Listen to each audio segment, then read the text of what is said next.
জিব্রাইল তুমি যাও আমার হাবিবুল্লাহর বডিগার্ড হিসাবে, আমার হাবিবুল্লাহর খোঁজ খবর রাখবা। জিব্রাইল তুমি যাও। আমার নবী যখন দুনিয়াতে আগমন করেন, আমার নবী দুনিয়াতে আসার পর আমার নবী যখন একটু বড় হয়ে যায়, শিশু নবী মুহাম্মদুর রাসূলুল্লাহ সাল্লাল্লাহু আলাইহি ওয়াসাল্লাম মাঠের এক কিনারায় দাঁড়ায় কান্দে। আমার নবী কান্না করে মা আমিনা আমার নবী মুহাম্মদুর রাসূলুল্লাহকে টেনে বুকে উঠাইলেন, কুলে লইলেন, জোরে বলে বাবা কেন কান্দ? মুহাম্মদুর রাসূলুল্লাহ কান্না জড়িত কণ্ঠ লইয়া কই মা আমার খেলার সাথী ভাই তাদের বাবা প্রত্যেক দিন তাদেরকে মাঠে কুলে করে দিয়ে যায়, খেলার শেষে মাঠ থেকে আবার কুলে করে লয়ে যায়, খেলার শেষে তাদের নাম ধরে ডাক দে, ও মা আমার কি বাবা নাই, ও মা আমার কি বাবা নাই। মা আমিনা কান্না জড়িত কণ্ঠে কান্না ছেড়ে দিয়েছেন। মা আমিনা কান্দে আর কই রে বাবা তোমার বাবা তো দুনিয়ায় নাই, তোমার বাবা দুনিয়ায় নাই।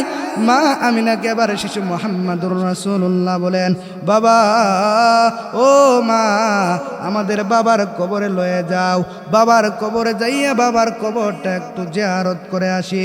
শিশু মুহাম্মদুর রাসূলুল্লাহর কথায় মা আমিনা মুহাম্মদুর রাসূলুল্লাহ সাল্লাল্লাহু আলাইহি ওয়াসাল্লামের দাদার অনুমতি লইয়া বাবার কবরটা জিয়ারত করতে যায়। বাবার কবর জিয়ারত করে আসার পথে মাও দুনিয়ার জমিন থেকে চলে যায়। আল্লাহর বড় কুদরত, মা আমিনা পথের মধ্যে ইন্তেকাল করেন। শিশু মুহাম্মদুর রাসূলুল্লাহ তিনি বড় এতিম, তিনার মা নাই বাবা নাই, দুজন দুনিয়ার জমিন থেকে চলে গেলেন। এদিকে দাদা আব্দুল মুত্তালিব রাস্তার পাশে দাঁড়িয়ে রয়েছে, দেখে উটের মধ্যে দুইজন লোক আসতেছে। দাদা আব্দুল মুত্তালিব তিনি মনে মনে ভাবতেছেন আমি তো তিনজন লোক পাঠাইলাম, দেখে দুইজন আসতেছে। শিশু মুহাম্মদুর রাসূলুল্লাহ দাদার কাছে আইসা দাদার কোলে উঠাইয়া হাউমাউ করে কান্দে। আমার নবী কান্দে। শিশু মুহাম্মদুর রাসূলুল্লাহকে দাদা আব্দুল মুত্তালিব জিজ্ঞাসা করলেন, ও দাদা ভাই তোমার মা কোথায়? বলে মা তো পথের মধ্যে ইন্তেকাল করেছেন। এবার আমার নবী কান্না করেন। দাদা আব্দুল মুত্তালিব বলেন, দাদা ভাই কান্না করবা না, তোমার মা নাই বাবা নাই, আমি আব্দুল মুত্তালিব যতদিন আছি তোমার মা বাবার অভাব আমি বুঝতে দিব না। সময়টা চিন্তা করে দেখো রে ভাই, আমার নবীর মা নাই বাবাও নাই। আল্লাহর বড় কুদরত, 2 বছর পর দাদা আব্দুল মুত্তালিব দুনিয়ার জমিন থেকে চলে যায়। 2 বছর পর দাদা আব্দুল মুত্তালিব দুনিয়ার জমিন থেকে চলে গেলেন। আমার নবী বড় এতিম, চাচাদের দিকে তাকায় আর বলতে চাই ও চাচারা আমি বড় এতিম হয়ে গেলাম, আমার মা নাই, আমার দাদাও নাই বাবাও নাই। আমার নবী মা বাবার জন্য যে পরিমাণ কান্না করছেন তার চাইতে বেশি কান্না করছেন আপনার আমার জন্য। এই উম্মতের জন্য আমার নবী সব থেকে বেশি কান্না করছেন। আমার নবী যেদিন দুনিয়ার জমিন থেকে বিদায় হয়ে যায়, আমার নবী দুনিয়ার জমিন থেকে যেই দিন বিদায় হয়ে যাবেন, ওই দিন মৃত্যু অবস্থায় আমার নবী কান্না করেন। আমার নবী কান্না করেন। জিব্রাইল বলে ইয়া রাসূলুল্লাহ কেন কান্না করেন? বলে আল্লাহ তাআলা তো বলেছেন আমি যতদিন দুনিয়ায় থাকবো ততদিন আমার আল্লাহ আমার উম্মতের উপর গজব ফেলাইবে না। কিন্তু আমি দুনিয়ার জমিন থেকে চলে গেলে আমার উম্মতের কি অবস্থা হবে। এবার জিব্রাইলকে আল্লাহ বলেন, ও জিব্রাইল বলে দাও, আপনি চলে গেলে আল্লাহ তাআলা আপনার উম্মতের জিম্মাদারি নেবেন। মৃত্যুর আগ পর্যন্ত আপনার আমার নবী আপনার আমার জন্য কান্না করে গেলেন। মুসলমান বন্ধুগণ, মানুষ যখন দুনিয়ার জমিন থেকে চলে যায় তাদের সব আমলগুলা বন্ধ হয়ে যায়। তাদের তিনটা আমল জারি থাকে। 1 নাম্বার সদ্দে জারিয়া, 2 নাম্বার উপকারী এলেম, 3 নাম্বার হলো নেককার সন্তান। মানুষ দুনিয়ার জমিন থেকে চলে যাওয়ার পর এই 3টা আমল চালু থাকে। আপনি রাস্তার পাশে একটা কল করে দিয়েছেন, মানুষ যতদিন পানি খাবে আপনি কবরে শুয়ে শুয়ে ততদিন সওয়াব পেতে থাকবেন।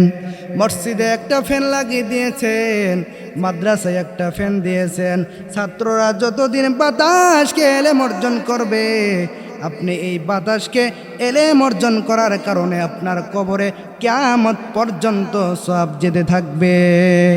নেককার সন্তান দুনিয়ার জমিনে রেখে যান, কিয়ামত পর্যন্ত কবরে শুয়ে শুয়ে সওয়াব পেতে থাকবেন।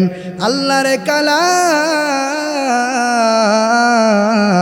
পড়লে সওয়াব না না না না না, এই কালামের দিকে তাকিয়ে থাকলেও সওয়াব, এই কালাম অন্যের পড়া শুনলেও সওয়াব। এই কোরআনের এত দাম, এই কোরআনের এত দাম। এর নবীর উম্মতের দল বনের জবানে কোরআনের তেলাওয়াত শুনে ওমরের দিলটা নরম হয়ে যায়। বনকে ডাক দিয়ে বলে, রে বন, এই কোরআনের তেলাওয়াত এত সুন্দর, তুমি যার কাছে কোরআন শিখছ না জানি এই লোকটা কত সুন্দর। চলো একবার এই লোকটাকে দেখায়া দাও।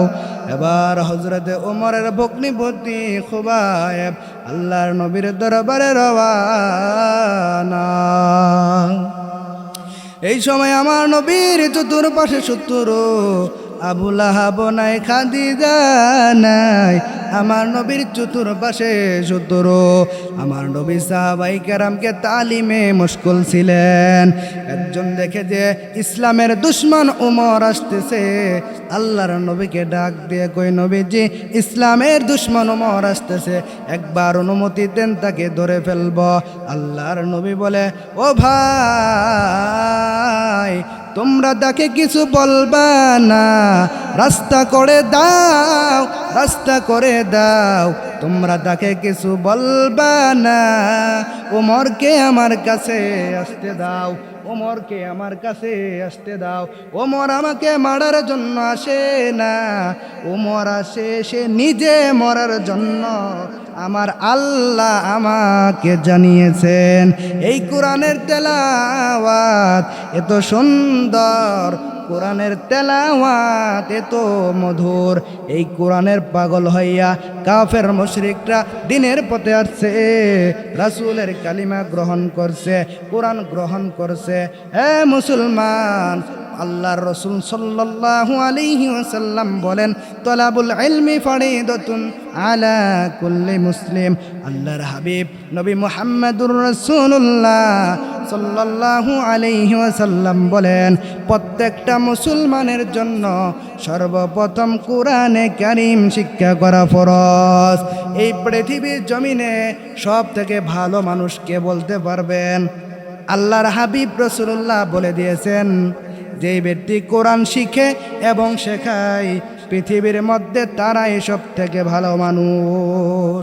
মুসলমান ভাইরা আমার, আমরা যে কথাটুকু শুনলাম, রব্বুল আলামিন আল্লাহ তাআলা আমাদের সকলকে এই কথাগুলোর উপর আমল করার তৌফিক দান।